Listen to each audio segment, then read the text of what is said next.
जय हिंद दोस्तों। उम्मीद है आप सब लोग अच्छे होंगे। आज हम 21 अगस्त 2024 के विजन आइस न्यूज़ को सिंप्लीफाई करेंगे। और कल जो मैंने आपको क्वेश्चन दिए थे प्रैक्टिस के लिए, ये उनके आंसर्स हैं। देख लीजिएगा, चेक कर लीजिएगा कितने आपके सही थे। और ये हमारे रहेंगे आज के क्वेश्चन, ठीक है। और ये भी इधर मेंस का क्वेश्चन भी एक दिया हुआ है, जिसको आप टेलीग्राम ग्रुप में पोस्ट करोगे लिखने के बाद। अगर मुझे टाइम मिलेगा मैं आपका एवोल्यूशन भी कर दूंगा, ठीक है। चलिए आज का शुरू, इसको आप अटेम्प्ट ज़रूर कीजिए, करने की कोशिश कीजिएगा, ठीक है। चलिए आज का शुरू करते हैं। तो सबसे पहले जो ज़्यादा इंपॉर्टेंट न्यूज़ है उसको हम सबसे पहले कवर करेंगे, बात की बाद में करेंगे। ओके, सबसे पहला है nano particles can improve fungal infection treatment, ठीक है। तो सबसे पहले नैनो पार्टिकल की बात हो रही है। तो नैनो पार्टिकल क्या होते हैं? जो भी पार्टिकल नैनो स्केल में हम मेजर कर सकते हैं वो नैनो पार्टिकल होता है, ठीक है। ये नैनोमीटर में हम मेजर करते हैं, ठीक है। अभी देखो, नैनो की बात चल रही, तो नैनो टेक्नोलॉजी क्या होती है? तो कोई भी एटम या फिर मॉलिक्यूल को हम साइंस या इंजीनियरिंग की हेल्प से कुछ भी चेंजेस करें, उसके अंदर मैनिपुलेट करें, तो हो जाएगा नैनो टेक्नोलॉजी, ठीक है। इसका काम हम क्या करते हैं? डिज़ाइनिंग, प्रोड्यूसिंग, कोई डिवाइस बनाने में, किसी भी के लिए भी यूज़ कर सकते हैं। वैसे ही जो हाँ यहाँ पे इम्पॉर्टेंट है वो है हेल्थ केयर सेक्टर। क्यों हेल्थ इंपॉर्टेंट है? तो रिसेंटली साइंटिस्ट ने यूज़ की है पॉलीमेरिक नैनो पार्टिकल मेथड। इससे जो हमारी ड्रग डिलीवरी होती है वो और प्रिसाइज और अच्छी हो जाती है, ठीक है। और इसमें हमें दिक्कत भी नहीं होती है, जैसे कि साइटोटॉक्सिक और हीमोलिटिक इफेक्ट की। सबसे पहले ये क्या होता है? तो साइटोटॉक्सिक में क्या होता है कि कभी कभी हम जो ड्रग्स लेते हैं वो हमारे ही सेल को हार्म कर देते हैं, उसी को मार देते हैं। तो इससे ये नहीं होगा। और दूसरा, इससे हेमियोलिटिक इफेक्ट नहीं होगा। इसमें क्या होता है? तो जितने हमारे रेड ब्लड सेल प्रोड्यूस होते हैं उससे ज़्यादा मात्रा में वो डिस्ट्रॉय हो जाते हैं। समझ लीजिए 10 प्रोड्यूस हुए, डिस्ट्रॉय हो गए 15। तो इससे क्या होता है? तो रेड ब्लड सेल की कमी हो जाती है। इससे फिर फर्दर हमें ऑक्सीजन कमी मिलेगा बॉडी में, मतलब बहुत कुछ हो सकता है। तो ये जो हमने सिस्टम लेके आए हैं इससे ये नहीं होगा। तो polymeric nano particle method, okay. तो ये नैनो टेक्नोलॉजी का पार्ट है। और इससे और क्या फ़ायदा हो सकता है हेल्थ केयर में? तो बेटर इमेजिंग एंड डायग्नोस हो सकते हैं, मतलब हम जो MRI CT स्कैन करते हैं उसको और अच्छा कर पाएंगे हम। फिर ड्रग डिलीवरी को और इफेक्टिव कर पाएंगे और साइड इफ़ेक्ट उसके कम लगेंगे, क्योंकि आप अगर प्रिसीजन के साथ चल रहे हो तो डेफिनेटली साइड इफ़ेक्ट कम है। फिर टिश्यू इंजीनियर कर सकते हो आप और रीजनरेट कर सकते हो मेडिसिन को। ये सब आप समझते हैं, राइट, ईजिली। जैसे हम नॉर्मली कपड़ा जनरेट बनाते हैं वैसे ही टिश्यू बना देंगे और जो ज़रूरत होगा उसको बनाएंगे। अभी एक एग्जांपल बता दूँ आपको, तो हम स्किन बना देते हैं, कोई कोई जल गए होते हैं तो उनकी स्किन हम नैनो टेक्नोलॉजी की मदद से बना देते हैं, टिश्यू बनाते हैं। हम जो बॉन्स होते हैं, बॉन्स को सीमेंट कर सकते हैं, उसको बनाते हैं। तो ये सब टिश्यू इंजीनियरिंग का पार्ट है। फिर हम डेवलप कर सकते हैं जीन सीक्वेंसिंग टेक्नोलॉजी, मतलब जीन सीक्वेंस, कौन से सीक्वेंस में जीन है, ATCG, उसको हम मेजर करने के लिए डेवलप कर सकते हैं, ठीक है। नॉर्मल बात है। अभी देखो, यही क्वेश्चन हमें 2020 के PYQ में था। देखो क्या क्वेश्चन था, what do you understand by nano technology, how it is helping health care sector. यही है और यही चीज़ हमें इधर पढ़ने में बताई गई है, राइट। देख लीजिए, यही इसका काम है और ये है नैनो टेक्नोलॉजी। इसमें आप करंट का एग्जाम्पल भी यूज़ कर सकते हैं, ओके। अभी एप्लीकेशन क्या है? अदर फील्ड में हेल्थ केयर हमने देख लिया है। अभी देखो, आपको भी जो दिमाग में आ रहा है ना वो भी आप लिख सकते हो। सिर्फ आप इधर से सीमित नहीं हो कि सिर्फ इतना ही लिखेंगे, ठीक है। आप जो अपने दिमाग में आ रहा है या तो फिर एक्स्ट्रा इन्फॉर्मेशन पता है उसको भी लिखो। आपको पता है अगर जेनो ट्रांसप्लांटेशन है तो वो भी लिख दो, कुछ भी चलता है। Vaccine development, what ever you may like. फिर एनर्जी में हमें काम आ सकता है, इन्वायरमेंटल रेमेडिएशन में काम आ सकता है, जैसे कि पेप हम वो माइक्रो प्लास्टिक डेवलप करते हैं ना, कि इसके अंदर माइक्रो पॉलीमर्स हैं, इससे बहुत अच्छे से आप सफाई कर सकते हो, वेट कम होता है, एक्सेट्रा। फिर इलेक्ट्रॉनिक IT में यूज़ कर सकते हैं, एग्रीकल्चर में यूज़ कर सकते हैं, फूड सिस्टम में कर सकते हैं। एग्रीकल्चर का एग्जाम्पल तो नैनो यूरिया जो इफ़को के द्वारा बनाया गया है, ठीक है। इससे जो वेस्ट होता है वो कम हो जाता है और इफ़ेक्टिवनेस काफ़ी बढ़ जाती है, ठीक है। दूसरा आर्टिकल है इंडिया मलेशिया के टाइज़ के ऊपर। तो जो हमारी पार्टनरशिप है मलेशिया के साथ, उनको हमने एलिवेट किया है कॉम्प्रिहेंसिव स्ट्रेटेजिक पार्टनरशिप तक, ओके। पहले क्या था?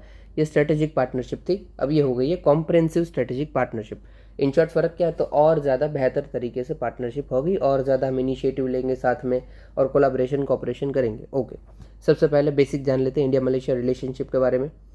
तो वही फेडरेशन ऑफ मलेशिया को हमने 1957 में डिप्लोमेटिक रिलेशन के जोड़ लिए थे।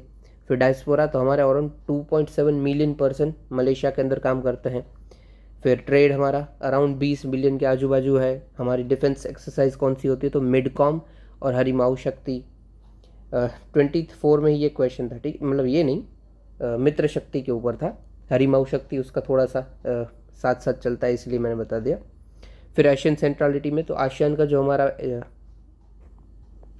एम है पार्टनरशिप बढ़ाने का, तो उसमें से मेजर कंट्री है, ठीक है। उसके जो एशियन की चेयरमैनशिप है वो भी मलेशिया के पास होने वाले 2025 के अंदर। ओके, दूसरा क्या क्या आउटकम्स है, तो Malaysia decided to join international big cat alliance. Big cat alliance का क्या होता है कि भाई जो भी बिग कैट्स है, लायन, टाइगर, चीता, ये सबको अलायंस बनाए कि इसको हम प्रोटेक्ट करेंगे, संभालेंगे। ओके, 96 कंट्रीज की ऑलरेडी पार्ट है, इंडिया में इसका हेडक्वार्टर है। ओके, फिर स्टार्टअप अलायंस हम करेंगे, फिर डिजिटल काउंसिल बनाएंगे, इधर हम डिजिटल पब्लिक इंफ्रास्ट्रक्चर बनाएंगे, और एटिगा को और ज़्यादा हम अच्छे से सपोर्ट करेंगे। एटिगा मतलब India Asia trade in goods agreement, FTA के जैसे ये काम करता है। फिर अदर एग्रीमेंट्स कौन कौन से होंगे, तो आयुर्वेद के ऊपर, योगा के ऊपर, tourism, culture, youth, sports etcetera. ये जनरल बात है, ठीक है। अभी थोड़ा सा इंपॉर्टेंट देख लेते हैं। ये आपको इन शॉर्ट आपको ये मेनली तो याद होना ही चाहिए, कुछ भी हो जाए। आपको क्वेश्चन में कुछ भी नहीं आ रहा होगा, ये आ रहा होगा तो आप लिख दोगे उधर, ठीक है। बाकी Ertiga, Malaysia act east policy, ये सब नॉर्मल बातें हैं। अभी देखो इसकी हम लोकेशन देख लेते हैं। मेरी PDF से देखते हैं, एक सेकंड रुकिए आप। ये देखिए, ये है, ये फ़ोटो में अच्छे से दिया गया है। ये रहा अपना मलेशिया, ठीक है, ये यहाँ पे यहाँ तक है, ऐसे है मलेशिया। ये मलेशिया के जस्ट ऊपर उसके साथ जुड़ा हुआ आता है ब्रुने दारुसलाम, ब्रुने कंट्री। इसके नीचे कौन सी आती है, तो इंडोनेशिया है, सुमात्रा, जावा और बोर्नियो आइलैंड में। ये सुमात्रा आइलैंड इंडोनेशिया का, ये जावा आइलैंड और ये बोर्नियो आइलैंड, और ये सुलावेसी भी है। ओके, मेनली क्या इंपॉर्टेंट है वो देख लेते हैं हम। स्टेट्स यहाँ से काफ़ी इंपॉर्टेंट स्टेट है सारे के सारे सबसे। और यहाँ मलेशिया के जो टिप पे है, यहाँ पे है सिंगापुर, ये एक अलग से कंट्री है, आपको पता ही है। यहाँ से एक इम्पॉर्टेंट स्टेट होता है स्टेट ऑफ मलक्का। जितना भी साउथ चाइना से जितना भी ट्रेड निकलता है वो सब स्टेट ऑफ मलक्का से निकलता है। अगर इसको कवर कर लिया तो साउथ चाइना सी को अपने कवर कर लीजिए, ऐसा समझिए। फिर यहाँ पे है सुंदर स्ट्रेट, फिर यहाँ पे है लॉम्बॉक स्ट्रेट, जो हम बाली, बहुत फेमस है जगह, वो यहीं पे जाता है लॉम्बॉक स्ट्रेट के यहाँ पे, ठीक है, बाली। फिर यहाँ पे आता है मकासर स्ट्रेट, और एकदम ऊपर आता है जो ताइवान के बाजू में लुजॉन स्ट्रेट। याद कैसे रखेंगे भाई, तो देखिए 2-3 बार ये मलक्का तो आपको याद रह ही जाएगा, ठीक है, मलेशिया से मलक्का। फिर ये बाली, यहाँ पे लॉम्बॉक जगह है इसीलिए यहाँ पे लॉम्बॉक सी।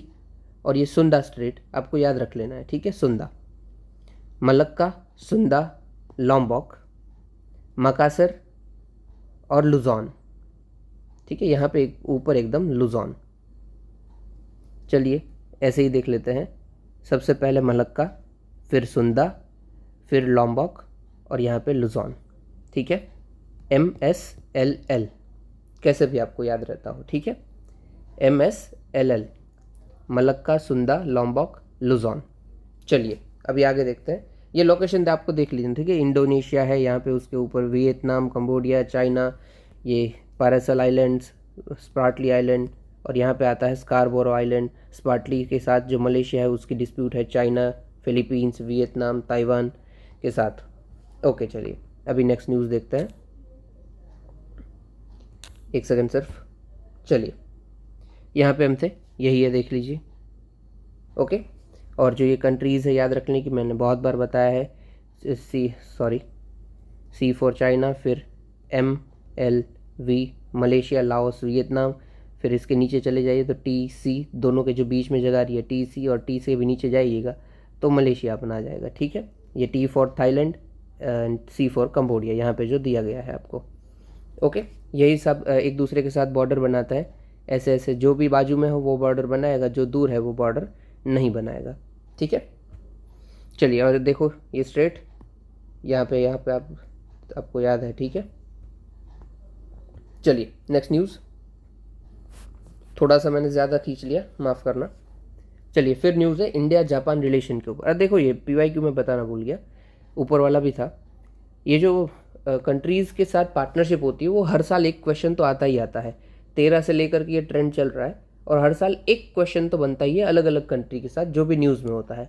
अभी मलेशिया है तो हम उसको भी थोड़ा सा ध्यान से करेंगे। चलिए फिर जापान के ऊपर ऑलरेडी 2 बार क्वेश्चन आ चुका है, जैसे ये देश की ही पार्टनरशिप है, ठीक है, इंटरनेशनल रिलेशन में 13 में और 19 में, एक और बार न्यूज़ में है, मतलब हमेशा रहता ही है। क्यों न्यूज़ में? तो 2+2 मिनिस्ट्रियल डायलॉग हुआ है। 2+2 डायलॉग क्या होता है भाई? तो किसी भी देश के foreign minister as well as defence minister, मतलब 2 मिनिस्टर, और 2+2 दूसरे देश के भी 2 मिनिस्टर, ये दोनों मिलते हैं, इसको हम 2+2 मिनिस्ट्रियल डायलॉग बोलते हैं। इसमें डिफेंस एंड फॉरेन मिनिस्टर होते हैं। इंडिया के बहुत सारी कंट्रीज़ के साथ है, जैसे कि US, UK, Australia, Russia, Japan, ठीक है। हमारी रिलेशनशिप क्या है? तो हमारी जो स्ट्रेटेजिक ग्लोबल पार्टनरशिप है उसको हम स्पेशल स्ट्रेटेजिक ग्लोबल पार्टनरशिप में इवॉल्व करेंगे। ऑलरेडी हमारे पिलर्स कौन कौन से हैं इसके अंदर? तो politics, defence, security partnership, global partnership, peace and security in region and specially Indo Pacific region, फिर civil nuclear programme, nuclear non proliferation, export control, फिर science, inspiration, innovation, develop technology, connecting people, सब general बातें हैं, ठीक है। अभी ये जो डायलॉग हुआ 2+2 मिनिस्ट्रियल डायलॉग, इसमें क्या क्या निकला है? तो हम बोले कि डिफेंस कॉपरेशन को हम और ज़्यादा बढ़ाएंगे, टेक्नोलॉजी के डोमेन में हम और ज़्यादा पार्टनरशिप करेंगे, फिर को प्रोडक्शन हम को एम्फेसिस करेंगे। को प्रोडक्शन मतलब एक दूसरी कंट्रीज़ में प्रोडक्शन बढ़ाना, फोकस हमारा मेनली रहेगा मेक इन इंडिया के ऊपर। फिर इंडिया जापान के और कौन से एरियाज़ हैं कॉपरेशन के? तो इंडो पैसिफिक रीजन में कॉपरेशन, दोनों चाहते हैं एंटी चाइना को हटाना, दोनों एंटी चाइना है, ठीक है, क्योंकि चाइना भी दिक्कतें देता है, आई डिस्प्यूट करता है, और हम चाहते हैं free and open Indo Pacific. फिर developmental cooperation, Asia Africa growth corridor हम बना रहे हैं। एक्ट इस फोरम में भी हमारा मेन पिलर है Japan. Asia Africa growth corridor क्या है? तो अफ्रीकन कॉन्टिनेंट और जो एशियन कॉन्टिनेंट है साउथ ईस्ट एशिया वाला, उन सबको जोड़ना, ठीक है। ये जो पूरा का पूरा इंडो पैसिफिक का रीजन है, थोड़ा सा और जोड़ ली, इस तरफ चले जाइए, इन पूरे को जोड़ना, एशिया अफ्रीका ग्रोथ कॉरिडोर, ठीक है। कौन सी मल्टीलेटरल ऑर्गेनाइजेशन में हम दोनों साथ हैं? तो quad, supply chain resilience initiative, फिर G4 में भी है, यहाँ पे ना G4 क्या बोलता है? तो UNSC को एक्सपांड करो और हमें भी परमानेंट सीट दो, ठीक है। हमने ये बहुत बार डिस्कस किया हुआ है, ठीक है। चलिए नेक्स्ट न्यूज़ देखते हैं। अभी देखो RBI करती है इन्फ्लेशन टारगेटिंग, ठीक है। इन्फ्लेशन टारगेटिंग क्या होता है भाई? कि आप पहले से ही बता दोगे कि कितना इन्फ्लेशन इंडिया में रखना है, और ये इसको मेजर कौन करेंगे? RBI कंट्रोल करने की कोशिश करेगी। क्या इसकी लिमिट रखी है? तो बोलते हैं 4% आपको रखना है। 4% के ऊपर नीचे 2% चलता है, ठीक है। मतलब 4 से 2 प्लस भी चलेगा 6 तक, और 4 से 2 माइनस भी चलेगा 2 तक, ठीक है। -+2 चलता है, इसीलिए रेंज क्या हो गई? तो 2 से लेकर 6 की रेंज हो जाती है। टारगेट रहता है 4 का, ठीक है। क्या भाई? इन्फ्लेशन टारगेट करता है, RBI करता है, और इसमें कौन से इन्फ्लेशन को काउंट करेंगे? तो CPI, कंज्यूमर प्राइस इंडेक्स। बहुत सारी अलग होती है, मेनली चलो 2 ही बता देता हूँ। एक होता है WPI, एक होता है CPI। WPI में हम होलसेल प्राइस इंडेक्स को देखते हैं, और CPI में हम जो कंज्यूमर लेवल पे हम रिटेलर जो खरीद रहे हैं उसके लेवल्स को देखेंगे, ठीक है। इसमें हम सर्विसेज को काउंट कर लेते हैं, इसमें हम काउंट नहीं करते हैं, ओके। बाकी इकोनॉमिक्स में समझेंगे वो क्या होता है कि किसी एक टॉपिक को मैं लेने जाऊंगा, फिर उसमें दूसरा निकलेगा, फिर तीसरा निकलेगा, तो वीडियो बहुत लंबी हो जाएगी, ऊपर से आपको हो भी जाएगा, बाउंसर चला जाएगा फिर वो चीज़, ठीक है। चलिए अब ये इन्फ्लेशन टारगेटिंग हो गया। ये क्या पूरी की पूरी RBI के हर लोग करेंगे? नहीं। RBI के अंदर हमने एक कमेटी बना दी है, मॉनिटरी पॉलिसी कमेटी, MPC। इस MPC के अंदर 6 मेंबर होते हैं। इस 6 में 3 मेंबर होते हैं वो RBI के होते हैं, और 3 मेंबर होते हैं वो यूनियन गवर्नमेंट के होते हैं, सेंटर के होते हैं, मिनिस्ट्री ऑफ फाइनेंस से होता है, ठीक है। 3 + 3 6। और इसकी कोरम क्या है? कोरम मतलब मिनिमम कितने लोगों को मिलना ही मिलना पड़ेगा डिसीजन के लिए? तो 4 लोगों को मिनिमम मिलना पड़ेगा, ओके। वरना तो क्या होगा भाई, 3 सिर्फ RBI के मिल गए और डिसीजन ले लिया, इसलिए 4 को रखा है, ओके। आप समझ गए, ठीक है। इन शॉर्ट न्यूज़ में क्या था कि भाई इन्फ्लेशन टारगेटिंग हम जो कर रहे हैं वो थोड़ा सा काउंटर प्रोडक्टिव हो रहा है, उसको और स्ट्रीमलाइन करने की ज़रूरत है। और रिकमेंडेशन में हमने क्या बोला? तो सबसे पहले तो RBI का जो मैंडेट है ब्रॉड, उसको और ब्रॉड करो, क्योंकि RBI भाई कॉर्पोरेट को तो कंट्रोल करती नहीं है, कॉर्पोरेट बॉन्ड मार्केट को, और इसकी वजह से प्राइस इंस्टेबिलिटी हो जाती है। अभी मतलब क्या है भाई, बॉन्ड्स होते हैं, ठीक है, मार्केट में बहुत सारे। RBI गवर्नमेंट बॉन्ड को तो खरीदना बेचना कर लेगी ओपन मार्केट ऑपरेशन के थ्रू। ओपन मार्केट ऑपरेशन क्या होता है? तो RBI open market operation window का यूज़ करते जो गवर्नमेंट बॉन्ड है, गवर्नमेंट सिक्योरिटीज़ है, उसको खरीदती है या तो बेचती है। देखो खरीदेगी तो क्या होगा, खरीद रही है ये, राइट, तो पैसा दे रही है तो मार्केट में पैसा इन्फ्यूज़ हो जाएगा, ठीक है। या बाई, तो मार्केट में जो पैसा होगा, पैसा वो बढ़ेगा। और समझ लीजिए वो बेच रही है, तो बेच रही है तो वो पैसा अपने पास आएगा, ठीक है। सेलर है तो सेल किया समझ लीजिए, तो मार्केट के अंदर पैसा कम हो जाएगा, ठीक है। अभी आरबीआई के पास पैसा चला जाएगा, तो इससे वो मार्केट में कितना पैसा है उसको कंट्रोल करते हो, और इसी के चलते मार्केट में कितना इन्फ्लेशन है वो कंट्रोल हो जाएगा, ठीक है। अभी इस पैसे को यार मैंने डॉलर बना दिया, आप डॉलर मत देखना, रुपया ही कंट्रोल होता है। जो भी करेंसी आरबीआई को करना वो होगा, यूजुअली रुपये ही होगा, ठीक है। अभी आरबीआई गवर्नमेंट बॉन्ड को तो कंट्रोल कर लेती है, बट क्या कॉर्पोरेट को कर पाती है? नहीं। अभी जब चाहे अदानी जी सेल कर दे अपने बॉन्ड और जब चाहे इसका खरीद ले, तो इससे इंस्टेबिलिटी थोड़ी बहुत रहती है। तो ये बोल रहे हैं कि आरबीआई का मैंडेट को और बड़ा कीजिए और मूव कीजिए कोर इन्फ्लेशन पे। अभी जो आरबीआई चल रही है, मतलब ये सीपीआई हम यूज़ कर रहे हैं, सीपीआई हम हेडलाइन इन्फ्लेशन को देखते हैं सीपीआई है, उसके अंदर हेडलाइन इन्फ्लेशन। देखो इन्फ्लेशन के मेनली दो टाइप है, हेडलाइन और कोर इन्फ्लेशन। हेडलाइन इन्फ्लेशन क्या होता है भाई, जितनी भी मार्केट में चीज़ें हैं सबको डाल दो, वो हो गया हेडलाइन, ठीक है। और दूसरा होता है कोर इन्फ्लेशन। कोर में क्या होता है कि भाई इंपॉर्टेंट चीज़ों को रखो और जो वॉलेटाइल है उसको हटा दो, ठीक है। कोर जो होती है वो कोर क्या होती है, मजबूत होती है ना, वो हिल नहीं सकती है इजीली। तो जो हिल जाती है जिसकी प्राइस कभी भी, तो उन चीज़ों को हम हटा देंगे, ओके। तो इसमें कौन सी चीज़ हटा देंगे, जो फूड की प्राइस होती है, फ्यूल की प्राइस होती है, वो कभी भी बदल जाती है ना। समझ लीजिए गल्फ़ में वॉर हो गया तो फ्यूल की प्राइस चेंज आ जाएगी। समझ लीजिए आलू का प्रोडक्शन कम हो गया है तो फूड की प्राइस चेंज हो जाएगी। तो इसीलिए जो ऐसी चीज़ हैं जो इसमें वॉलेटिलिटी रहती है, इसको हम रख देते हैं हेडलाइन इन्फ्लेशन में, कोर से हटा देते हैं, कि क्योंकि कोर चाहिए हमें फर्म स्ट्रांग, इसलिए हम कोर में नहीं रखेंगे, ठीक है। तो अभी जो हम यूज़ करते हैं वो हम यूज़ करते हैं हेडलाइन इन्फ्लेशन, जिसके अंदर हम फूड फ्यूल सबको काउंट कर लेते हैं। और रिकमेंडेशन बोल रही है कि हमें कोर इन्फ्लेशन यूज़ करना चाहिए, जिसमें वॉलेटाइल चीज़ों को हम हटा दें, ठीक है। इट डिपेंड्स, हर एक करता है। इस कमेटी ने बोला है कि कोर इन्फ्लेशन को काउंट करो। आप दोनों चीज़ समझ गए हो, राइट, कि हेडलाइन इन्फ्लेशन क्या होता है और कोर इन्फ्लेशन क्या होता है। यूपीएससी पूछ लेता है कभी भी। चलिए आगे बढ़ते हैं। अभी थोड़ी सी कम इम्पोर्टेंट न्यूज़ है दोनों। चलो सबसे पहले भाई, United nation framework convention on international tax corporation. In short देखो क्या होता है, चीज़ ही समझा देता हूँ, बाकी तो जनरल बात है। अमेरिका की कोई कंपनी है, गूगल ही समझ लीजिए, गूगल, ठीक है। अभी ये इंडिया में काम कर रही है और हज़ारों रुपए कमा रही है, हज़ारों क्या, हज़ारों करोड़ रुपए कमा रही है। बट जब टैक्स देने की बात आती है, इंडिया के अंदर ये काम कर रही है और टैक्स देने की बात आएगी तो क्या बोलेगी, भाई देखो हम जो भी पैसा कमा रहे हैं ना, हम वो पैसा बेच दे रहे हैं अपनी हेडक्वार्टर कंपनी में। हेडक्वार्टर कंपनी अपनी अमेरिका में है, तो जो हम टैक्स है वो उधर भरेंगे ना, क्योंकि इधर तो हमने पैसा कमाया ही नहीं है। इधर जो भी हमने कमाया वो बेच दिया हमने अमेरिका में। अभी अमेरिका में इनकम हमने दिखा दी कितना हुई है, पूरे वर्ल्ड से जितना भी है उधर, तो हम जितना भी टैक्स भर रहे हैं वो भर रहे हैं हम अमेरिका में भर रहे हैं, यूएसए में भर रहे हैं। तो क्योंकि हमारे पास इधर तो कुछ पैसा है ही नहीं, तो इंडिया कहता है भाई ठीक है भाई। अभी इधर वो अमेरिका को भी कायदे से नहीं भरेंगे। अमेरिका को क्या बोलेंगे भाई, कि हमने तो ऑलरेडी किसी कंट्री में पैसा भर दिया है। कायदे से क्या होता है कि ये लोग, अमेरिका में टैक्सेशन ज़्यादा है, ये अपना हेडक्वार्टर कहाँ पे रखते हैं, पनामा आइलैंड में रख लेंगे, या फिर सुलावेस नौरू के यहाँ पे रख लेंगे, पेंडोरा में रख लेंगे।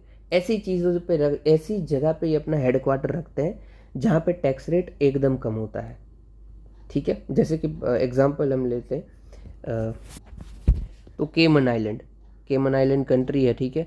और यहाँ पे टैक्स रेट कितना चल रहा है भाई, तो 0% कॉर्पोरेट टैक्स है, कि भाई आप हमारे यहाँ पे काम करो, हम आपको 0% टैक्स लेंगे। अभी जो भी गूगल ने पैसा कमाया होगा, वो इधर एग्जांपल चेंज करो, वो यूएसए के बदले सब का सब कहाँ पे ट्रांसफ़र किया, केमन आइलैंड में। अभी देखिए सिस्टम क्या चल रहा है, कंपनी है यूएसए की, काम कर रही है, और ग्लोबली इंडिया में, पाकिस्तान में, हर जगह पे काम कर रही है।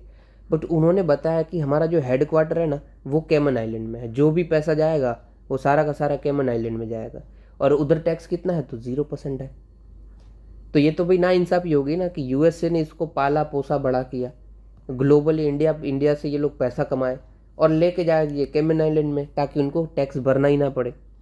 तो इसी चीज़ को काउंटर करने के लिए कंट्रीज सब मिली है और बोलती है कि भाई ऐसा हम नहीं होने देंगे, हम लेके आते हैं ग्लोबल मिनिमम टैक्स 15%। इससे क्या होगा कि कोई भी कंपनी किधर भी काम कर रही है और किधर भी उसका हेड क्वार्टर है, बट जो ओरिजिन कंट्री है मतलब जिधर से वो निकली है उधर आपको पैसा भर देना है 15%। और दूसरा तो क्या है, जिधर भी आप काम, जैसे इन्होंने बोला था ना कि केमन आइलैंड में, तो वो अभी केमन आइलैंड 0% टैक्स रख ही नहीं पाएगा। वो क्या बोलेगा कि सही दुनिया में जितनी भी कंट्रीज़ है सबको मिनिमम 15% कॉर्पोरेट टैक्स तो रखना ही रखना है। अभी समझ लो यूएस में भी 15 है, इंडिया में भी 15 है और केमन में भी 15 है, तो गूगल कहाँ पे टैक्स भरेगा? डेफिनेटली जो उसकी ओरिजिन स्टेट होगा, ठीक है, यूएसए में भरेगा। इससे जो डेवलप कंट्रीज़ है उसको नुकसान कम होगा। या फिर वो इंडिया में भी भरे कि जहाँ पे कमा रहा है वहाँ पे भरे, तो भी हमें फ़ायदा है। समझ गए आप? ठीक है, बात को समझ गए हो। थोड़ा सा यार लंबा चौड़ा हो गया, बट ठीक है, समझ गए हो तो काफ़ी है। In short global tax rate है कि सारी कंट्रीज़ को मिनिमम इतना तो रखना ही है ताकि किसी को नुकसान न हो। ठीक है, इसी के चलते कुछ कुछ बातें हुई थी, इसके चलते हमने ग्लोबल टैक्स ट्रीटी बना ली, जिसका ये अंदर ये रेफरेंस कोई पॉइंट है वो अडॉप्ट हुए हैं। क्या क्या बात चल रही है भाई? तो इंटरनेशनल टैक्स में कॉपरेशन सब कार्य करेंगे, इंक्लूसिव इफेक्टिव बात चलेगी। फिर हम जो टैक्स रिलेटेड चैलेंज होते हैं उसको स्ट्रीमलाइन करेंगे, उसको सॉल्व करेंगे ताकि जो ग्लोबल ऑपरेशंस होते हैं एमएनसी के, मल्टीनेशनल कॉपरेशंस के, वो ठीक हो जाएं। फिर मोबिलाइज करेंगे डोमेस्टिक रिसोर्स को और टैक्स पॉलिसी को सस्टेनेबल बनाएंगे। अदीस अबाबा एक्शन एजेंडा को और ठीक करेंगे और इम्प्लीमेंट करने की कोशिश करेंगे। अभी देखो ये अदीस अबाबा एक्शन एजेंडा क्या है, ए 4A। इन शॉर्ट जो 2030 तक हमने सस्टेनेबल डेवलपमेंट गोल रखे हैं उसको हासिल करने के लिए, फुलफिल करने के लिए फाइनेंस करना है, दैट्स इट। ठीक है, उस पैसा देना है, वो है अदीस अबाबा एक्शन एजेंडा। कमिटमेंट क्या क्या बोली है इस टैक्स कन्वेंशन में? तो इक्विटेबल टैक्स होने चाहिए भाई हर एक के ऊपर, all allocation taxing right including equitable taxation of MNCs, okay. फिर जो इलीगली टैक्स इवेजन हो रहा है, टैक्स अवॉइडेंस हो रहा है और फाइनेंशियल फ्लोज चल रहा है, उसको हम एड्रेस करेंगे। ये इन शॉर्ट क्या था, ये टैक्स इवेजन ही था ना, भरना नहीं था भाई। फिर है टैक्सेशन, इनकम किधर से भी आ रही हो, क्रॉस बॉर्डर सर्विसेज एक जैसा हम ट्रीट करेंगे, income derive from cross border address को एड्रेस करेंगे और फिर रिजोल्यूशन करेंगे टैक्स डिस्प्यूट्स का। ओके, जनरल सी बात। इंपॉर्टेंट क्यों है भाई ये आर्टिकल भी? तो टैक्स रेट, टैक्स के ऊपर, टैक्सेशन टॉपिक के ऊपर ऑलमोस्ट हर साल एक क्वेश्चन आ जाता है उल्टा सुल्टा, या जीएसटी से पूछ लिया या बजट से पूछ लिया, ये कुछ कुछ मैंने बता दिए। ठीक है, टैक्सेशन से ऊपर से क्वेश्चन यूपीएससी मेंस में, बाकी प्रीलिम्स में तो कभी भी आ सकता है। चलिए नेक्स्ट देखते हैं। Ministry of women and child development released model foster care guidelines. देखो भाई, फॉस्टर केयर क्या होता है यही देख लो। तो कोई भी चाइल्ड है उसको डोमेस्टिक एनवायरनमेंट देना, इट इज़ फॉस्टर केयर। ठीक है, बट ये कंडीशन क्या होगी कि उनके बायोलॉजिकल फैमिली से ना हो। अभी देखो किसी को बच्चे ने को अनाथ आश्रम में छोड़ दिया, बायोलॉजिकल पेरेंट्स उसके हैं नहीं, अभी उसको अडॉप्ट करवा लेना और उसको एनवायरनमेंट देना माँ बाप वाला, फैमिली वाला, वो है फॉस्टर केयर। ठीक है, अब ये कैसे भी हो सकता है, ये मैंने एक अडॉप्शन का बन रखा है। चलो नेक्स्ट देखते हैं। तो भाई ये फॉस्टर केयर का जो भी मैकेनिज्म है, इसमें कौन सी फैमिली में हम भेजेंगे ये डिसाइड कौन करेगा भाई? फॉर प्रोवाइडिंग फॉस्टर केयर, तो such a family is selected and approved by child welfare committee for providing foster care. ठीक है, अभी देखो इसको हमने थोड़ा सा गाइडलाइंस रिलीज़ की है, तो सारों को अमेंड करना पड़ेगा, मतलब दूसरे भी हमें चीज़ में फ़र्क करना पड़ेगा। जैसे juvenile justice act 2015, model juvenile justice model rules 2016, mission वास्तल स्कीम, अडॉप्शन रेगुलेशन 2022। ओके, देख लेते हैं भाई क्या क्या एलिजिबिलिटी है। तो 6 साल से ऊपर का कोई भी बंदा है वो इसमें एलिजिबल होता है, और या फिर किसी के गार्डियन है वो अनफिट है, मेंटल समझ लीजिए, मेंटली कोई डिजीज़ हो उनको, फिर चिल्ड्रन है उनको कोई स्पेशल नीड होती है तो भी चल सकता है। अभी देखो चेंजेस किए हैं ना, तो पहले क्या था कि सिर्फ मैरिड कपल था ना वही अडॉप्ट कर सकता था, बट अभी क्या कर दिया कि एनी पर्सन अडॉप्ट कर सकता है, आप शादीशुदा हो या ना हो कोई फ़र्क नहीं पड़ता है। बट कुछ कुछ इसमें कंडीशन रखी गई है, जैसे कि सिंगल फीमेल है वो तो किसी को अडॉप्ट कर सकती है, बट अगर सिंगल मेल है तो वो सिर्फ मेल को ही अडॉप्ट कर सकता है। ठीक है, मेल चाइल्ड को ही, फीमेल को नहीं करने देगा, डेफिनेटली आप खुद समझदार हो। फिर स्पाउस या कपल कोई भी अडॉप्ट कर सकते हैं स्टेबल, मतलब कोई कपल है जिनको अडॉप्ट करना है या फिर कोई स्पाउस है उनको अडॉप्ट करना है, तो क्या रहेगा, कम से कम आपका रिलेशन है, मैरिटल रिलेशन, वो 2 साल तक को चलना ही चाहिए। क्योंकि फिर ऐसा ना हो कि आपका ही रिलेशन टूट जाता है और फिर बोलते हो कि बच्चे को तू रख, बच्चे को तू रख, तो ये ना हो, इसलिए कंडीशन है कि कम से कम 2 साल तो चले। और अडॉप्शन और हम फॉस्टर करने के लिए क्या कर रहे हैं भाई, तो ऑलरेडी किसी पेरेंट्स ने कोई चाइल्ड अडॉप्ट कर लिया है, ठीक है, उसको भी हम दूसरी बार करने का मौका दे देंगे अगर वो मिनिमम 2 साल तक अडॉप्ट किए के रखे हुए हैं। ओके, अभी चेंजेस क्या था, पहले ये 5 साल था, अभी हमने 2 साल कर लिया है। ठीक है, चलिए आगे देखते हैं। चाइल्ड अडॉप्शन फ्रेमवर्क क्या है हमारे यहाँ पे, तो बॉडी रिस्पॉन्सिबल है वो है कारा। ठीक है, कारा मतलब सेंट्रल अडॉप्शन रिसोर्स अथॉरिटी, यही सब कुछ देखती है इंडिया में जो भी अडॉप्शन का होगा। ये स्टैट्यूटरी बॉडी है, जुवेनाइल जस्टिस एक्ट 2015 के अंदर बनी हुई है। ये अडॉप्शन ऑफ ऑर्फन, एबेंडेंड, अनसरेंडर्ड चिल्ड्रन सबको ये देखती है। Okay done. ये किसका पार्ट है, तो GS2 का पार्ट है। ये सब का मैंने अभी लिखा हुआ है, मैं हर एक में डाल दिया हूँ, तो देख लेना आप। तो इसी के साथ हमारी बड़ी न्यूज़ तो हो गई है ख़त्म। अभी हम देखते हैं छोटी न्यूज़। देखिए, मैं कोशिश कर रहा हूँ कि जितना हो सके उतना ज़्यादा आपको इन्फॉर्मेशन प्रोवाइड करूँ, तो पसंद आए तो यार अप्रिशिएट करना। चलो देखते हैं, आगे देखते हैं, शॉर्ट न्यूज़ का शुरू करते हैं। सबसे पहला है वैक्सीन डिराइव्ड पोलियो वायरस। देखो नाम से ही पता चल रहा है वैक्सीन डिराइव्ड, की वैक्सीन से आ रहा है, और कौन सा क्या आ रहा है, तो पोलियो वायरस आ रहा है। पोलियो तो आपको पता ही है, ठीक है। अभी हम पोलियो के वैक्सीन्स देते हैं, राइट। अभी कोई भी दवाई होती है ना, वो टाइम बाय टाइम म्यूटेट हो जाती है। कोई भी बीमारी होती है, वायरस होते हैं, वो म्यूटेट हो जाता है कि सालों से आप एक यूज़ करोगे तो फिर काम नहीं आएगी।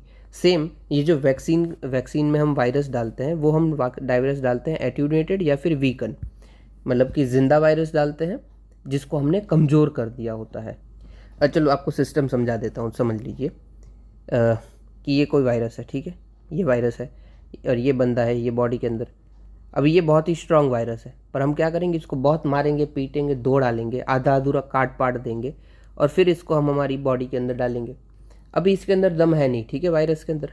अब जब ये हमारी बॉडी के अंदर जाएगा ना, तो बॉडी उसका सामना कर लेगी और उसको पूरा का पूरा आइडेंटिफाई भी कर लेगी, पूरा का पूरा देख लेगी ये कैसा दिखता है, इसकी कमजोरी क्या है। जैसे इसको पेट में मारेंगे तो ये मर जाएगा वायरस, हमारी बॉडी खुद आइडेंटिफाई कर लेती है, राइट। और ये वीक है तो हमारी बॉडी जीत भी जाएगी।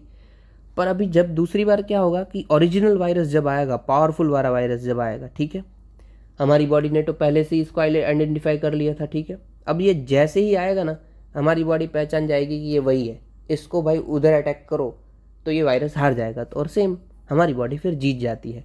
इवन व्हेन ये बहुत ही पावरफुल होता है, फिर भी हमारी बॉडी जीत जाएगी क्योंकि वो पहले जीती हुई है। इट जस्ट लाइक कि आप किसी रास्ते पे पहले गए हुए हो तो आपको पता है कि कैसे जाना है, ठीक है। फिर वो रास्ता कच्ची सड़क हो या पक्की सड़क हो, क्या ही फ़र्क पड़ता है, आप एक बार गए हो, दैट्स इट। पहले हमने कमज़ोर वाले को हरा दिया था, सेम वायरस को अभी पावरफुल भी आएगा तो हम हरा देंगे। इसी को बोलते हैं हम वीकेंड और अटेन्यूएटेड वायरस, सॉरी वैक्सीन, ठीक है। अभी क्या हो रहा है कि यही वैक्सीन हम जब दे रहे थे ना, तो इसमें म्यूटेशन हो गया है। देखो होता है ये, सिंपल सी बात, कभी कभी ये हो सकता है। म्यूटेशन में क्या होता है, ये अपने आप को अपग्रेड कर लेता है। जैसे हम सॉफ्टवेयर अपडेट करते हैं एप्लीकेशन, ये वायरस ने अपने आप को अपडेट कर लिया, अभी ये ज़्यादा स्ट्रांग हो गया है। अभी इसी वायरस के ऊपर ये जो अपडेट हो गया है, जिसको हम वैक्सीन में दे रहे थे, इससे दूसरी टाइप का पोलियो हो रहा है, मतलब पोलियो फिर से हो रहा है। इसी को हम बोल रहे हैं वैक्सीन डिराइव्ड पोलियो वायरस, क्योंकि ये वैक्सीन के अंदर जो दिया हुआ था वही वायरस म्यूटेट हो गया, अपग्रेड हो गया और इससे पोलियो हो रहा है। It is vaccine derived polio virus, ठीक है। अभी ये किसको अफेक्ट करेगा, तो डेफिनेटली जिन्होंने पहले वैक्सीन नहीं ले रखी है उनको ही ये असर करेगा, क्योंकि जिसने पहले से रखी है उनकी तो इम्यूनिटी बन चुकी है, वो मजबूत। बट जिन्होंने नहीं ले रखी है उनको ये असर करेगा। इंडिया में क्या है, तो इंडिया WHO के द्वारा 2014 में ही पोलियो फ्री हो चुका है, तो हमारे यहाँ पे इनकी कोई खास असर पड़ने नहीं वाली है। ये कहाँ पे हमें पहला रिपोर्ट हुआ था केस, तो मेघालय में रिपोर्ट हुआ था, ओके। फिर है जन पोषण केंद्र। इन शॉर्ट क्या है, आपको पता होगा, सस्ते अनाज की दुकान होती है, ठीक है। यहाँ पे जो 1-2 रुपये में अनाज मिल रहा होता है, जैसे 1 रुपये में चावल मिल गए, 1 रुपये में गेहूँ मिल गए, उसी दुकानों में अभी हमने न्यूट्रिशियस फूड भी हम रखेंगे। इसका क्या फ़ायदा होगा कि कंज्यूमर को डेफिनेटली अच्छा न्यूट्रिशियस फूड मिलेगा, और जो डीलर हैं फेयर प्राइस शॉप के, जो सस्ते अनाज की दुकान चला रहे हैं, उनको एडिशनल इनकम मिल जाएगी। दैट्स इट, यही न्यूज़ है। अभी ये जो सस्ते अनाज की दुकान है वो है फेयर प्राइस शॉप, ये किसके अंदर रजिस्टर्ड होती है? तो एसेंशियल कमोडिटीज़ एक्ट के अंदर होती है। लाइसेंस और डिस्ट्रीब्यूट एसेंशियल कमोडिटीज़, इसको एसेंशियल कमोडिटीज़ एक्ट के अंदर मिलता है। और राशन कार्ड होल्डर जो भी होता है under targeted public distribution scheme PDS, इनको ये दिया जाता है। ठीक है, आप सबको ये पता ही है। ठीक है, ये हम कहाँ पे शुरू कर रहे हैं? एज अ पायलट प्रोजेक्ट कर रहे हैं। तो गुजरात, राजस्थान, तेलंगाना, उत्तर प्रदेश सक्सेस रहेगा तो डेफिनेटली हम पूरे इंडिया में ये लेके आएंगे। ये बहुत अच्छी चीज़ है, करना भी चाहिए। पर मैं आपको बता भी दूँ, यहाँ पे बहुत ही ज़्यादा मात्रा में करप्शन होता है। रिसेंटली ही मुझे पता चला कि देखो, बात होती है 5 किलो देने की और दिया कितना जाता है, मतलब जो लेने आता है कंज्यूमर, उनको बोला जाता है कि भाई 2 किलो तक ही फ्री मिलता है। अब सोचिए 3 किलो खाया जा रहा है और जो उधर गरीब आ रहे हैं उनको तो पता ही नहीं है ना कि एक्चुअली क्या चल रहा है, उनको कहाँ नॉलेज होती है। तो 5 किलो का 2 किलो बचाया जाता है, 3 किलो खा लिया जाता है, ब्लैक मार्केट हो जाता है फिर उनका। तो it is not a good, right. हम जब IAS बने इसी चीज़ को एड्रेस करना होता है। चलिए आगे देखते हैं। जन पोषण केंद्र हमने देख लिया है, इसको आप यूज़ कहाँ पे करोगे? तो सोसाइटी का जो क्वेश्चन आता है वहाँ पे आप इसको यूज़ करो, गवर्नेंस के क्वेश्चन में यूज़ करो। फिर है सुपर ब्लू मून, दोनों अलग अलग टर्म है। एक है सुपर मून, एक है ब्लू मून। सुपर मून क्या होता है भाई? ये अर्थ है अपनी और ये आजू बाजू मून, ये मून है, ये मून घूम रहा है। ठीक है, ये इसकी ऑर्बिट है, ऐसे ऑर्बिट होती है कोई भी। ठीक है, एलिप्टिकल ऑर्बिट होती है। अब ये जो फार्देस्ट पॉइंट है, सबसे दूर है, उसको हम बोलते हैं अपोजी। और जो नियरेस्ट पॉइंट है जहाँ पे वो अर्थ मून से नज़दीक है, उसको हम बोलते हैं पेरिजी। पेरिजी। अभी आप खुद बताइए, जो नज़दीक है तब हमें मून बड़ा दिखेगा ना, डेफिनेटली। तो ये जब पेरिजी पे आएगा उसको हम बोलेंगे सुपर मून। ठीक है, और जब ये फुल भी होगा डेफिनेटली, राइट, ये आधा होगा तो सुपर मून नहीं होगा, ये फुल भी है, मतलब पूरा का पूरा गोल है, और ये पेरिजी पे भी है, तो वो हो जाएगा सुपर मून। ठीक है, फिर दूसरा होता है ब्लू मून। तो ब्लू मून कब होगा? जब फुल मून हमें 2 बार दिख जाएगा मंथ में, तो वो थोड़ा सा ब्लू दिखने लगता है, तो वो है मंथली ब्लू मून। और सब सीज़न में क्या होगा कि एक सीज़न में अगर 4 बार ऐसा होता है तो वो सीजनल ब्लू मून। ठीक है, मंथली वाला क्या है? सिंगल मंथ में 2 बार फुल मून हो गया, और सीज़न में क्या है? तो एक सीज़न में 4 बार हो गया। ठीक है, और ये जब दोनों का दोनों मिल जाता है तो वो blue plus super full moon बन जाता है सुपर ब्लू मून। ठीक है, कभी आपने नहीं देखा है तो गूगल पे देख लीजिए कि कैसा दिखता है। ठीक, कुछ ऐसा है, फोटो देख लीजिए, कुछ ऐसा दिखेगा। ठीक है, अभी भाई क्या है, अकरेंस जो एवरेज है वो 10 साल में हो गया है, एवरी 10 ईयर्स। ओके, फिर है एक्जोटिक एनिमल स्पीशीज़। सबसे पहले ये स्पीशीज़ क्या होती है? जो अपनी ओरिजिनल जगह से कहीं और जगह पे है, वो है एक्जोटिक। ठीक है, तो moved from the original range to the new one. इसमें क्या क्या रूल्स बता रहे हैं भाई? अगर किसी के पास कोई एक्जोटिक स्पीशीज़ है एनिमल की, तो आपको 6 मंथ के अंदर बता देना है भाई, और उसकी एक्सपायरी अगस्त 2024 का तक ख़त्म हो रही है, मतलब तब तक नहीं बताया तो गए भाई आप, आपके ऊपर चार्जेस लगेंगे। और ये कौन से रूल के अकॉर्डिंग? तो लिविंग एनिमल स्पीशीज़ रूल्स 2024, आपको 6 महीने के अंदर बता देना है, ये रूल्स लेके आए थे। इसके अंदर और क्या हम बात करते हैं? अगर किसी भी पर्सन के पास शेड्यूल 4 में रखी हुई कोई स्पीशीज़ है तो उनको आपकी पूरी की पूरी रिपोर्ट बतानी है। और साथ ही साथ कोई भी शेड्यूल 4 के अंदर जो स्पीशीज़ है उनकी हंटिंग आप नहीं कर सकते। साथ ही साथ उनकी कोई चीज़ें हैं वो भी आप नहीं बेच सकते, उनको आप प्रॉपर बताना पड़ेगा भाई। कुछ भी आपको अगर बेचना बाचना है तो लाइसेंस चाहिए उसके लिए, ऐसे ही आप कुछ नहीं कर पाओगे। ठीक है, अभी शेड्यूल 4 में कौन सी आती है? देखो, वाइल्ड लाइफ प्रोटेक्शन एक्ट के अंदर, WPA के अंदर 4 शेड्यूल है। पहला शेड्यूल बोलता है ऐसी स्पीशीज़ जिनको, एनिमल स्पीशीज़ जिसको बहुत ज़्यादा प्रोटेक्शन की ज़रूरत है। दूसरा बोलता है जिसको कम प्रोटेक्शन की ज़रूरत है। तीसरा प्लांट स्पीशीज़ की बात करता है, और चौथा बात करता है ऐसी स्पीशीज़ जो कि साइट्स के अंदर रजिस्टर्ड है। ठीक है, साइट्स क्या है भाई? तो जो स्पीशीज़ का ट्रेड को रोकती है, दैट्स इट। साइट्स के अंदर अपेंडिक्स होता है 1, 2, 3।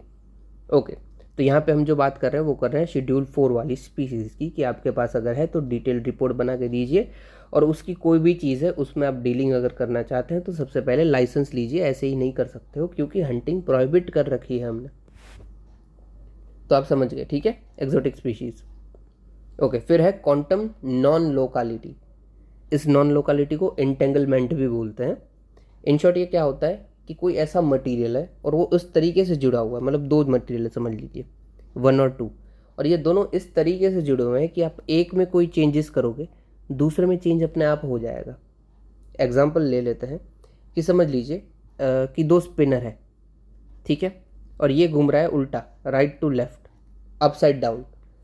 और दूसरा जो होगा इसको समझ लीजिए मैंने रख दिया यूएसए में और ये उल्टा घूम रहा है, ठीक है। अभी दूसरा जो इसी का जुड़वा मटेरियल है वो है मैंने रखा जापान में।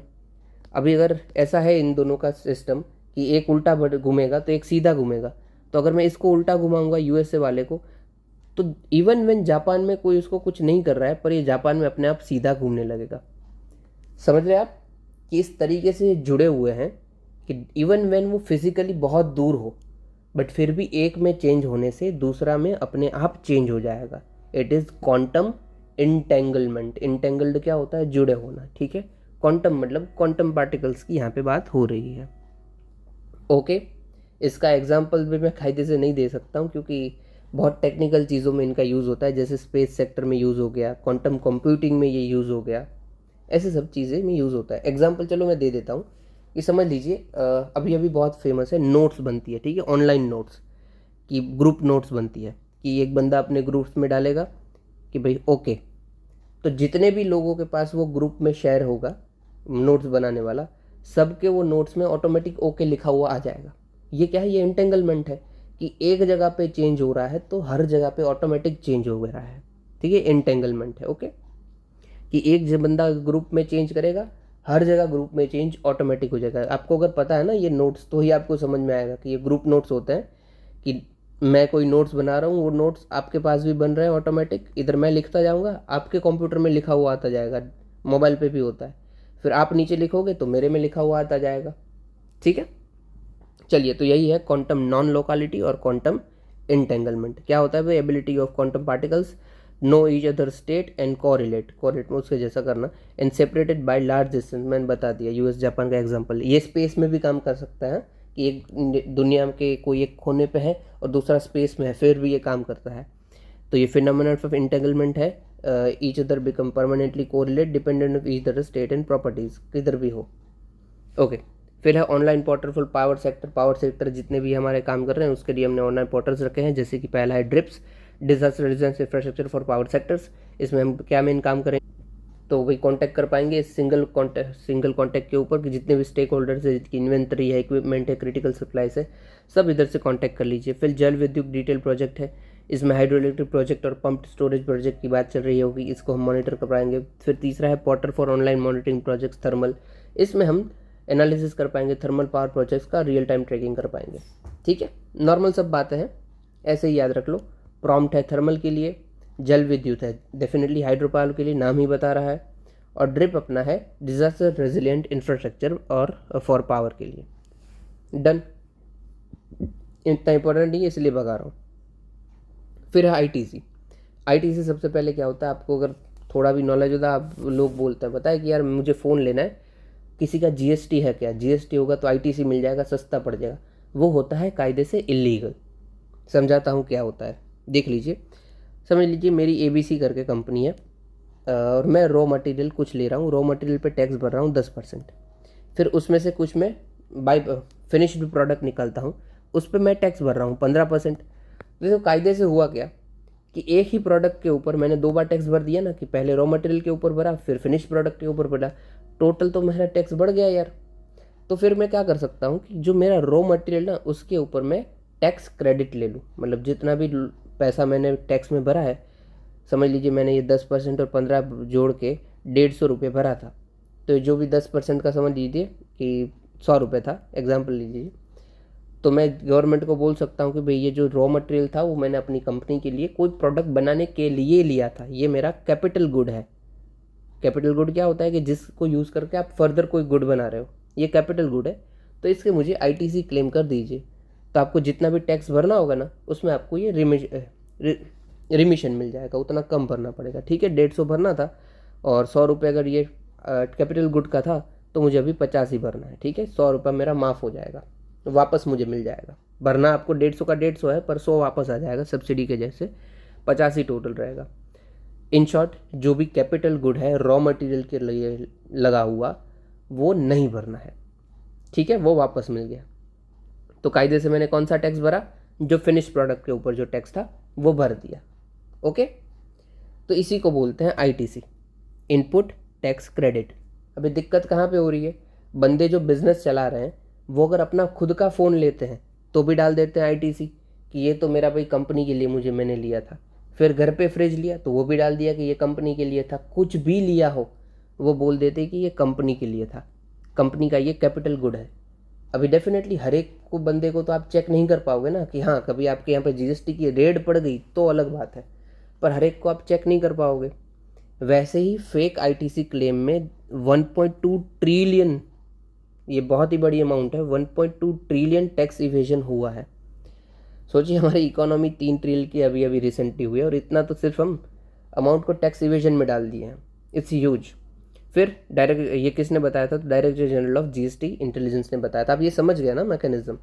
इन शॉर्ट जो कैपिटल गुड के ऊपर टैक्स था वो हमें नहीं भरना होता है और ये लोग झूठा मूठा टैक्स बता देते हैं। अपना फ़ोन, फ्रिज, वॉशिंग मशीन भी लें तो बताते ही हैं कि ये हमारा कंपनी के लिए कैपिटल गुड था। ठीक है, आईटीसी क्यों देते हैं? तो कैस्केडिंग टैक्स इफेक्ट ना हो, मैंने आपको बताया ना, डबल टैक्स भर रहा था वो ना भरना पड़े इसलिए, बट इसका गलत फ़ायदा लिया जा रहा है। ओके, रेड पड़ती है तो बैंड बजा देते हैं सबकी, वो अलग बात है। फिर है court of arbitration for sports. जो विनेश फोगाट जी थी, उनका वेट ज़्यादा हो गया था, वो हार गई थी, उन्होंने पेटिशन डाली थी कि भाई एटलीस्ट सिल्वर तो दे दो। सिल्वर तो मैंने बाकायदा जीता है, बट वो फेल हो गई और बोला कि नहीं यार, डिस्क्वालीफाइड को हम वो भी नहीं दे सकते हैं। ठीक है, ये किसने बोला था? तो court of arbitration for sports. ये भाई जो इंटरनेशनल कोर्ट ऑफ आर्बिट्रेशन है ना, उसकी ही आर्म है जो कि एडमिनिस्ट्रेटिव और फाइनेंशियल अथॉरिटी के अंदर काम करती है। और ये किसका देखेगी? तो स्पोर्ट्स का देखेगी। That's it. International court of arbitration में स्पोर्ट्स का देखने वाली ये बॉडी है। ये इंडिपेंडेंट है और हर एक एनी स्पोर्ट्स ऑर्गेनाइजेशन हो वो इन्हीं के पास आर्बिट्रेशन या फिर मीडिएशन करती है। ठीक है, ये किसके कौन केसेस को देखती है? तो जो भी स्पोर्ट्स के साथ कनेक्टेड हो, और ये commercial as well as discipline nature की होती है। ठीक है, जनरल बात है। अभी देखिए, ये मॉडर्न हिस्ट्री की न्यूज़ है। मॉडर्न हिस्ट्री में आप इनको पढ़ते हो, सोशल रिफॉर्म की जब चैप्टर देखोगे। श्री नारायण गुरु। ओके, श्री नारायण गुरु थी, एजवा फैमिली से आते थे। ये कास्ट सिस्टम के अगेंस्ट थे, सोशल रिफॉर्म की बातें करते थे और डेफिनेटली सोशल रिफॉर्म करते भी थे, सॉरी माफ़ करना। इनका ये प्रिंसिपल था कि 1 caste 1 religion and 1 god for all. Okay, इन्होंने इंस्टॉल अराविपुरम जो मूवमेंट है वो इन्होंने लेड किया था और अराविपुरम टेम्पल में शिवा का आइडल उन्होंने प्लेस किया था। इन शॉर्ट पहले क्या था भाई कि जो लो कास्ट के लोग थे उन्होंने मंदिर में जाने नहीं देते थे, तो इनके खिलाफ ये उठे थे और इन्होंने ही मंदिर में शिवा का आइडल प्लेस किया और फिर सब लोग अंदर जाते थे। ठीक है, इनका भाई फाउंड क्या इन्होंने किया था? तो श्री नारायण गुरु धर्म परिपालन योगम फाउंड हुआ था under his guidance by doctor Palpu Padmanabhan. Okay, फिर लिटरेरी वर्क भी है, अद्वैत दीपिका, आत्मविलासम, देव्य दक्षम। ओके, ठीक है। दूसरा क्या काम का है वो देख लीजिए। इनका जो मोटो था 1 caste 1 religion 1 god for all, वैसे ही इनके डिसाइपल थे अयप्पन। अयप्पन का इनसे थोड़ा सा अलग व्यू था। उनका व्यू था कि no god no caste no religion. ये 1 की बात करते थे, ये बोलते थे कोई भी नहीं। ठीक है, इवन ठीक है, इतना ही आपको याद रखना है कि दोनों का अलग अलग मोटो है, उधर एग्जाम में मिक्सड अप नहीं होना जाना चाहिए। ठीक है, इवन ओशो जी तो ऐसा बोलते हैं, अगर आपने उन्होंने सुना है तो, कि भाई किसी के भी ब्लड से सैंपल से किसी से भी आप अगर डीएनए देखने जाओ, डीएनए से सब कुछ पता चल जाता है ना कि बंदे की एज कितनी है, ब्लड ग्रुप क्या है, कुछ भी सब कुछ पता चलेगा। बट क्या पता नहीं चलेगा कि इनकी कास्ट कौन सी है? नहीं पता चलेगा कभी भी। रिलीजन कौन सा है? नहीं पता चलेगा, क्योंकि वो डेटा ऐसा कुछ बनाया है ही नहीं गॉड ने, तब नहीं पता चलता है।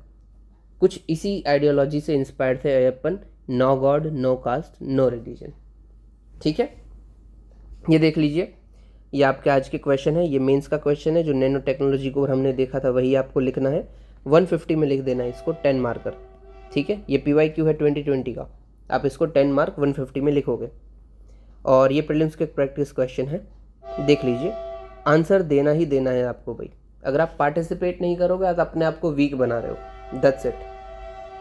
ठीक है, अगर पसंद आया तो लाइक शेयर कमेंट्स बिल्कुल कीजिएगा, ना आया हो तो मुझे बता दीजिएगा, हम अपने आप को इम्प्रूव करेंगे। इतना सुनने के लिए आपका शुक्रिया। जय हिंद।